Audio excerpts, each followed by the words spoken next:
Silo S3E5 spends most of its runtime confirming what I'd inferred in light of the end of last week's episode. We flash back to when Juliette, Rebecca Ferguson, returned to Silo 18 to see how she and Bernard, Tim Robbins, were rescued from the airlock. Camille, Alexandria Riley, tells Robert Common that Juliette, Bernard, and Lucas, Avi Nash, represent threats to the silo, and he takes on the task of dealing with the problems. Before Robert Sims begins to wrap Bernard's head in plastic, Bernard relays that Juliette knows how to stop the safeguard, which leads Sims to cut a slit in the plastic so Bernard can breathe. He then visits Martha, Harriet Walter, and Carla Claire Perkins to secure their help in faking Bernard's incineration, and plants the seeds for Juliette's mayoral campaign to save her life. I end the present. Juliette learns that Sims had planned to put her into radio contact with Bernard, but she disrupted that plan by running away and making it to the Digger Void. They are now worried that Camille might find Bernard, so Martha loops Shirley, Remy Milner, and Knox, Shane McCrae, in on the truth of things to enlist their help in moving Bernard. Kennedy, Rick Gomez, and Lucas make their way towards the Down Deep, as they'd set out to do in the previous episode. They are accosted by Sims, who brings them to where Bernard has been hiding. Juliette still doesn't remember her past well enough to know what she meant when she indicated to Bernard, in S2E10, that she knew how to disable the safeguard, so the group tries to jumpstart her memories with relics from her life. Hank, Billy Postlethwaite, has been holding on to the watch that Juliette's father gave him during the rebellion, and that seems to help Jules remember George, Ferdinand Kingsley. But it's not enough.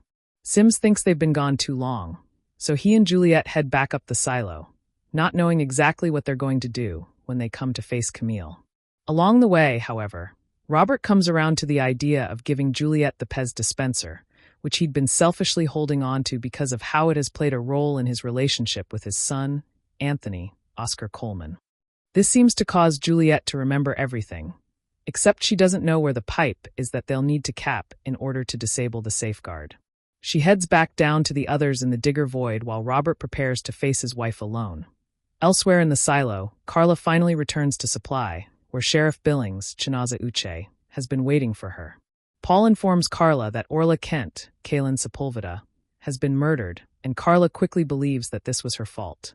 Someone has been stealing from Critical Supply, and she'd tasked Orla with investigating. I think we already knew that, but Carla further informs Paul, and us, that the thefts from Critical Supply have put the silo into a precarious position. We're talking about things that have been there since the beginning of the silo, because they cannot be made within the silo, like light bulbs.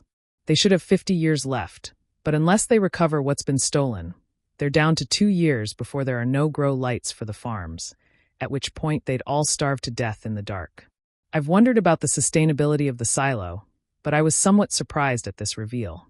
To start with the smaller scale question, we have to wonder who has been stealing light bulbs, and to what end. I'd speculated that maybe Sims had killed Orla because she was getting too close to discovering Bernard, but I think we can rule that out now. It feels like there is a direct line between the thefts and her murder, and I'm frankly at a loss to even guess who could be behind it. The bigger picture question is what the plan was supposed to be when these supplies ran out in 50 years. Is it based on a projection that it would be safe to leave the silos after 400 years? Or has the whole idea of people being able to leave at some point been a lie from the beginning? I'm leaning toward the latter, but even then I wonder if the algorithm knows about the thefts and what its plan would be either way.